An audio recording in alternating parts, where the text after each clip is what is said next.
36 जिल्ह्यांच्या बातम्यांना सुरुवात करण्याआधी एक ब्रेकिंग न्यूज आपल्यापर्यंत येते ती बघूया। मुंबईतल्या चुनाभट्टी जवळच्या एका इमारतीला भीषण आग लागलेली आहे। गोदरेज इमारतीच्या 11व्या, 12व्या आणि 13व्या मजल्याला आग लागलेली आहे।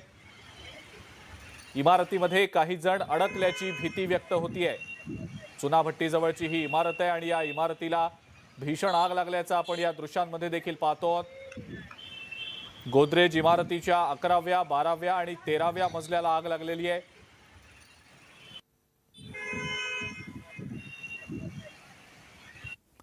आणि यानंतर आपण सुरुवात करूया 36 जिल्ह्यांच्या बातम्यांना। वाशिम जिल्ह्यातल्या मसला ते बाबुळगाव रस्त्याचं काम करण्यात आलं, मात्र रस्त्याच्या मधोमध विजेचे खांब जसेच्या तसे ठेवल्यानं अपघात होण्याची शक्यता आहे। हा रस्ता बनवताना सगळे नियम धाब्यावर बसवण्यात आल्यानं दोषींवर कारवाईची मागणी ग्रामस्थ करतायत। सोलापूर शहर पाणी असूनही तहानलेलंय। औस बंधाऱ्यातनं दररोज सुमारे 215 MLD पाणी कर्नाटकमधल्या 4 प्रकल्पांसाठी उपसा केलं जातं, त्यामुळे सोलापूर शहरात 8 दिवसांनी पाणी पुरवठा होतोय। माजी जलसंधारण मंत्री जयंत पाटलांनी विधिमंडळात हा प्रश्न उपस्थित केलाय। यंदाचा ऊस गाळप हंगाम गेल्या वर्षीच्या तुलनेत 2 महिने आधीच संपतोय, परंतु ऊसाच्या उत्पादनात तब्बल 30% घट झालेली आहे। तसंच यंदाचं साखर उत्पादनही 10.5 लाख टनच होईल अशी माहिती साखर आयुक्त शेखर गायकवाड यांनी दिलेली आहे। गोंदिया जिल्ह्यात दुपारपासून ढगाळ वातावरण असून येत्या 2 दिवसात पावसाचा अंदाज वर्तवला गेलाय। यात वादळी वारा आणि विजांच्या कडकडाटासह पाऊस आणि गारपिटीचा अंदाज वर्तवण्यात आलेला आहे।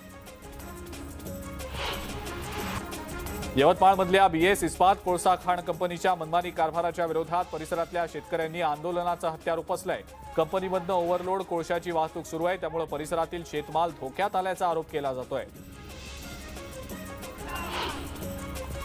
जळगावच्या चोपडा तालुक्यात 15 दिवसांमध्ये झालेल्या अवकाळी पावसामुळे तालुक्यातील 1540 हेक्टरवरील शेती पिकांचं नुकसान झालंय, तर शेतकऱ्यांना त्वरित मदत वितरण करण्याची कार्यवाही सुरू असल्याचं तालुका कृषी अधिकाऱ्यांनी सांगितलंय।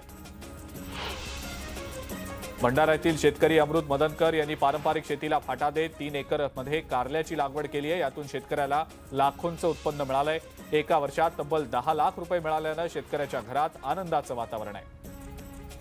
औरंगाबादचं नाव छत्रपती संभाजीनगर झाल्यापासून काहींकडून याचं समर्थन होत आहे, तर काही जण याचा विरोध करतायत। संभाजीनगरच्या नामांतराच्या विरोधात सुप्रीम कोर्टात याचिका दाखल करण्यात आलेली होती। सुप्रीम कोर्टानं याचिका फेटाळत मुंबई हायकोर्टात जाण्याचा सल्ला दिलेला आहे। राज्यामध्ये मोठ्या प्रमाणावर सुरू असलेल्या दूध भेसळीच्या विरोधात नवीन कठोर कायदा आणला जाणार आहे। जर अधिकाऱ्यांनी कारवाई केली नाही तर त्यांच्यावरच कारवाई करणार असल्याचं पशुसंवर्धन मंत्री राधाकृष्ण विखे पाटलांनी म्हटलंय। धाराशिव पालिकेकडून बँक खातं तसंच बाउन्स झालेल्या धनादेशाची माहिती लपवल्याप्रकरणी शासनानं 2 लेखापालांविरोधात निलंबनाची कारवाई केलेली आहे। दिलेली माहिती दिशाभूल करणारी असल्याचा ठपका ठेवत ही कारवाई प्रशासनाकडून करण्यात आलेली आहे। मराठवाड्यातल्या 8 जिल्ह्यांमधनं जीएसटीतून यावर्षी तब्बल 3.5 कोटींचं उत्पन्न मिळालंय। गेल्या वर्षीच्या तुलनेत 300 कोटींची उत्पन्नात वाढ झाली आहे, तर उत्पन्न वाढीसाठी जीएसटीनं तब्बल 40 धाडी देखील टाकल्या। जळगाव जिल्ह्यात 5 कोरोना बाधित रुग्ण आढळून आलेले आहेत। जिल्ह्यातल्या वाढत्या कोरोना रुग्णसंख्येमुळे आरोग्य यंत्रणेचा ताण वाढलाय। सद्यस्थितीत या रुग्णांना विलगीकरणात ठेवण्यात आलेलं आहे। राहुल गांधींची खासदारकी रद्द करण्यात आलेली असून हा लोकशाहीचा खून आहे असा आरोप केला गेलेला आहे। बुलढाणा जिल्ह्यात जळगाव जामोद इथं काँग्रेस कार्यकर्त्यांनी रास्ता रोको केला असून भाजप सरकार विरोधात घोषणाबाजी देखील केली आहे। राहुल जी तुम संघर्ष करो हम आपके साथ है असं म्हणत सोलापुरात काँग्रेस पदाधिकारी रस्त्यावर उतरले। यावेळेला मोदी सरकार आणि भाजपच्या विरोधात जोरदार घोषणाबाजी करण्यात आलेली आहे। मोदी आडनावावरून ओबीसी समाजाचा अपमान करणाऱ्या काँग्रेस नेते राहुल गांधींच्या विरोधात भाजप राज्यभर आंदोलन करणार असल्याचं भाजपचे राजन तेली यांनी जाहीर केलंय। सिंधुदुर्गात राहुल गांधींच्या विरोधात भाजपनं आंदोलन केलंय। राहुल गांधींनी पंतप्रधानांचा केलेला अपमान हा देशाचा अपमान असल्याचं म्हणत भाजपनं आंदोलन केलंय। नागपूरच्या व्हरायटी चौकात भाजप कार्यकर्त्यांनी राहुल गांधींच्या प्रतिकात्मक पुतळ्याला जोडे मारले। मोदी आडनावावरनं काँग्रेस नेते राहुल गांधींनी ओबीसी समाजाचा अपमान केल्याचा आरोप करत अमरावती जिल्ह्यातल्या वरुडमध्ये भाजपनं राहुल गांधींचा पुतळा जाळत आणि पुतळ्याला चपलेनं मारून निषेध केलाय। यावेळेला राहुल गांधी आणि काँग्रेस विरोधात भाजपनं जोरदार घोषणाबाजी केली आहे। करमाळा विधानसभा मतदारसंघातील रस्त्यांची दुरावस्था झाल्यानं जनशक्ती शेतकरी संघटनेनं निमगाव ते सातोली रस्त्यावर श्रमदान करत रस्त्यावरचे खड्डे बुजवलेत। आमदार संजय शिंदे यांच्याकडे सातत्यानं मागणी करून सुद्धा रस्ते दुरुस्ती झालेली नाही। रस्त्यावरचे खड्डे बुजवून हा रस्ता आमदार शिंदेंना अर्पण करण्यात आला। लोणावळ्यात काँग्रेसच्या वतीनं राहुल गांधी यांचा आवाज दाबण्याचा प्रयत्न करणाऱ्या भाजप सरकारचा निषेध करण्यात आलेला आहे। लोणावळा शहर काँग्रेस कमिटीच्या वतीनं मोदी सरकारच्या वागणुकीवर नाराजी व्यक्त करण्यात आलेली आहे। कणकवलीमध्ये राहुल गांधींचं संसदीय सदस्यत्व रद्द केल्याच्या निषेधार्थ काँग्रेसकडून निदर्शनं करण्यात आली। तहसीलदार कार्यालयासमोर काँग्रेस कार्यकर्त्यांनी एकत्र येत मोदी सरकारच्या विरोधात निषेध केला आहे। राहुल गांधींची खासदारकी द्वेष भावनेतून रद्द करण्यात आल्याची टीका प्रकाश आंबेडकरांनी केली आहे। राहुल गांधी उच्च न्यायालयात अपील करणार असून सुद्धा तातडीनं खासदारकी रद्द करणं हे निषेधार्थ असल्याचं आंबेडकरांनी म्हटलंय। राहुल गांधींना सर्वसामान्य जनतेचा मिळणारा पाठिंबा पाहता अमित शहा आणि नरेंद्र मोदींच्या पायाखालची वाळू सरकलेली आहे आणि या देशातील लोकशाही संपुष्टात यावी, या देशात हुकुमशाहीचा नवा अध्याय सुरू व्हावा, त्यामुळे ही कारवाई झाली आहे असं काँग्रेसचे प्रदेश प्रवक्ते काकासाहेब कुलकर्णी यांनी म्हटलंय। अमरावतीच्या सावंगी मगरापूर गावात दूषित पाणीपुरवठा होत असल्यानं ग्रामस्थांनी टँकरद्वारे पाणीपुरवठा करण्याची मागणी तहसीलदारांकडे केलेली आहे। परंतु 45 दिवस उलटून सुद्धा पाणीपुरवठा न झाल्यानं भीषण पाणी टंचाई झाली आहे। त्यामुळे महिला तहसीलदार कार्यालयावर धडकलेल्या होत्या। नांदेडमध्ये महापुरुषांचा पुतळा असलेल्या परिसरात दारूचं दुकान आणि बिअर बारवर बंदीची मागणी बहुजन समाज पार्टीकडून करण्यात आलेली आहे। डॉक्टर बाबासाहेब आंबेडकर पुतळा परिसरात गेल्या 8 दिवसांपासून या संदर्भातलं आंदोलनही सुरू आहे।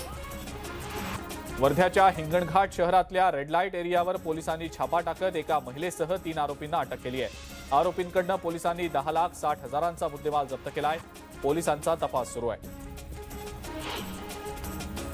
बुलढाण्यात समृद्धी महामार्गावर मासे घेऊन जाणारा ट्रक अनियंत्रित होऊन महामार्गावर उलटला। अपघातानंतर महामार्गावर माशांचा खच पडला होता, त्यामुळे रस्त्यावर पडलेले मासे गोळा करण्यासाठी स्थानिकांनी एकच गर्दी केली। अहमदनगरच्या काष्ठीमध्ये दूध भेसळ प्रकरणी 12 जणांवर गुन्हा दाखल करण्यात आलेला आहे। यामध्ये 7 जणांना अटक झाली असून 5 जण फरार आहेत, तर या प्रकरणाचा तपास एसआयटी किंवा सीआयडीकडे वर्ग करण्याची मागणी होतीये। अमळनेर धुळे रस्त्यावर असणाऱ्या पांडुरंग पेट्रोल पंपावर अज्ञात चोरट्यानं बंदुकीचा धाक दाखवत सुमारे 36,500 रुपये लुटलेत। याबाबत अज्ञात चोरट्याच्या विरोधात अमळनेर पोलिसात गुन्हा दाखल झालाय। चोरटा सीसीटीव्हीमध्ये चित्रित झालाय। जळगाव शहरातल्या मानराज पार्क इथं भरधाव वेगानं येणाऱ्या डंपरनं जोरदार धडक देऊन वकिलाला चिरडल्याची घटना घडलेली आहे। अपघातानंतर नागरिकांनी पाठलाग करून डंपर पकडला असून वाहन चालक मात्र पसार झालाय। अकोल्याच्या अकोट तालुक्यात नार्कोटिक्स विभागाचा अधिकारी म्हणून फिरत असणाऱ्या एका भामट्याला पोलिसांनी अटक केली आहे। अधिकारी बनण्याचं त्याचं स्वप्न अर्धवट राहिलं आणि तो गुन्हेगार झाला असा प्रकार पोलिसांनी आता उघडकीला आणलाय। छत्रपती संभाजीनगरमधल्या बोडखा इथं शेख सनीमली बाबा यांच्या 3 दिवसीय उरुसाला सुरुवात झालेली आहे। मिरवणूक सुरू असताना गावातल्या 2 गटांमध्ये वाचाबाची झाली। या प्रकरणी 8 जणांच्या विरोधात गुन्हा दाखल झालाय। छत्रपती संभाजीनगरच्या वांगी खुर्द गावात हळदीच्या आदल्या दिवशी आंघोळीला गेलेल्या वधूचा हीटरचा शॉक लागून दुर्दैवी मृत्यू झालाय। या दुर्दैवी घटनेनंतर सगळीकडे शोककळा पसरली असून हळहळ व्यक्त होतीये। बीडच्या केज शहरात क्षुल्लक कारणावरून 2 गटात तुफान दगडफेक झाली। या घटनेची माहिती मिळताच पोलिसांनी घटनास्थळी धाव घेत तब्बल 70 जणांना ताब्यात घेतलंय। खासदार राहुल गांधींची खासदारकी रद्द करण्याच्या निर्णयावर खासदार बाळू धानोरकरांनी प्रतिक्रिया दिलेली आहे। भारतातली लोकशाही घातक वळणावर पोहोचली आहे। राहुल गांधींना घाबरून आणि त्यांची लोकप्रियता लक्षात घेता हा निर्णय मुद्दाम घेतला गेल्याचं खासदार धानोरकर यांनी म्हटलंय। संजय राऊतांनी मंत्री दादा भुसे यांच्यावर भ्रष्टाचाराचे आरोप केल्यानंतर राऊतांच्या विरोधात मालेगावमध्ये आंदोलन करण्यात आलं। मालेगावात संजय राऊतांनी पुन्हा एकदा दादा भुसे यांना आव्हान दिलं। त्यामुळे राऊतांच्या दौऱ्याला पोलिसांनी मोठा बंदोबस्त तैनात केलेला आहे। 36 जिल्ह्यांच्या बातम्यांमध्ये आता वेळ झाली आहे एका ब्रेकची। बघत रहा न्यूज 18 लोकमत।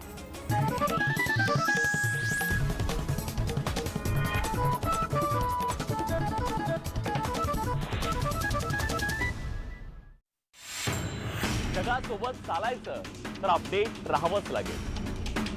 पण रीलच्या जमान्यात वेळ आहे कोणाकडे? पहा ब्रेकलेस आणि ब्रेथलेस बातम्या, 100% बातम्या, संध्याकाळी 6:52 रायगडमधल्या आग्राव गावात कुंडलिका खाडीमध्ये शिडाच्या होड्यांची स्पर्धा भरवण्यात आली. ही स्पर्धा पाहण्यासाठी पंचक्रोशीतल्या ग्रामस्थांनी गर्दी केली होती. कोळी बांधवांनी एकवीरा देवीची होडीतनं काढलेली मिरवणूक आकर्षणाचा विषय ठरली.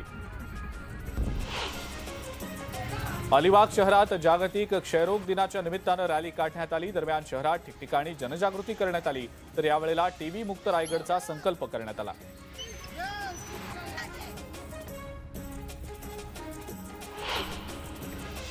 नांदेडमध्ये जागतिक क्षयरोग दिनाच्या निमित्तानं महानगरपालिकेकडून जनजागृती रॅली काढण्यात आली. यावेळेला पथनाट्याच्या माध्यमातून जनजागृती करण्यात आली. मोठ्या संख्येनं पालिका आणि आरोग्य विभागातले कर्मचारी सहभागी झाले होते.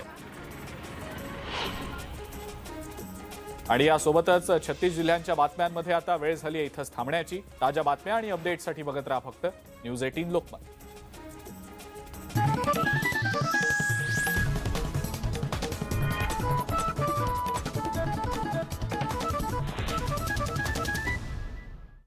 तेरा नाम क्या है पूछे वाले पूछे तो बता तेरी पहचान क्या है. तेरा नाम गूंजेगा तो उठेगा एक तूफान, हिलेगी जमीन मचेगा घमासान. तेरा नाम गूंजेगा जब हर गली हर मकान देखेंगे फिर गेम तेरी से.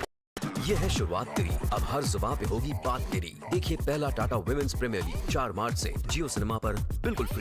आणि याच फोनवरून गडकरींच्या कार्यालयात फोन करण्यात आल्याचं निष्पन्न झालं.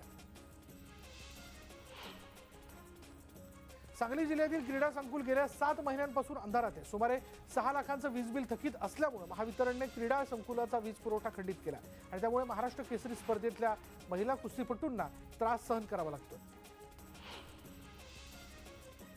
पहिल्या महिला महाराष्ट्र केसरी स्पर्धेचा अंतिम सामना संध्याकाळी पार पडणार आहे. या सामन्यामध्ये सांगलीची प्रतीक्षा बागडे आणि कल्याणची वैष्णवी पाटील माफ करा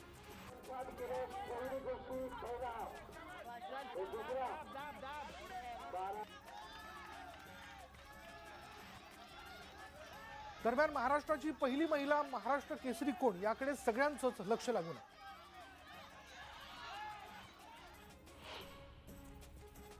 बीडच्या केरूळ गावात अनोखा निर्धार करण्यात आला. कुणाच्या वाढदिवसाला डीजे किंवा लावणी न लावता फक्त कुस्ती स्पर्धा भरवता येणार आहे. ग्रामस्थांकडून या निर्णयाचं स्वागत करण्यात आलं. चंद्रपूरच्या जिवती तालुक्यातील पाटागुडा इथं शेतकऱ्यांनी वीज बिल भरूनही 3 फेज वीज पुरवठा केला जात नाही. त्यामुळे ऐन रब्बी हंगामात शेतकऱ्यांचे हाल होत असून पिण्याच्या पाण्याचाही प्रश्न निर्माण झाला. भंडाऱ्यामध्ये सिरेगाव टोला इथे एका कुटुंबातील 4 जण 16 दिवसांपासून बेपत्ता आहेत. जमिनीच्या वादातून तक्रार करत काही दिवसांपूर्वी त्यांनी आत्मदहनाचा इशारा दिला होता. या प्रकरणी आदिवासी संघटनेनं आंदोलन करत कुटुंबाचा शोध घेत दोषींवर कठोर कारवाईची मागणी केली. सिंधुदुर्गच्या दोडामार्ग तालुक्यात हत्तींचा उपद्रव सुरू आहे आणि या हत्तींनी बागायतीचं मोठं नुकसान केल्यानं शेतकरी हवालदिल झालेत. या हत्तींचा धुमाकूळ रोखण्यासाठी उपाययोजना करण्याची मागणी शेतकरी करतात. राज ठाकरे भाजपकडून मॅनेज झालेले नेते असल्याची टीका खासदार विनायक राऊत यांनी केली आहे. मनसेचा गुढीपाडवा मेळावा केवळ उद्धव ठाकरेंचा द्वेष करणं यासाठीच होता असंही ते म्हणाले. राहुल गांधींनी मोदींबाबत आक्षेपार्ह वक्तव्य केल्याप्रकरणी भाजप आक्रमक झाली. बीडमध्ये राहुल गांधींच्या प्रतिकात्मक पुतळ्याचं दहन करून वक्तव्याचा निषेध करण्यात आला. यावेळी राहुल गांधींविरोधात जोरदार घोषणाबाजी करण्यात आली.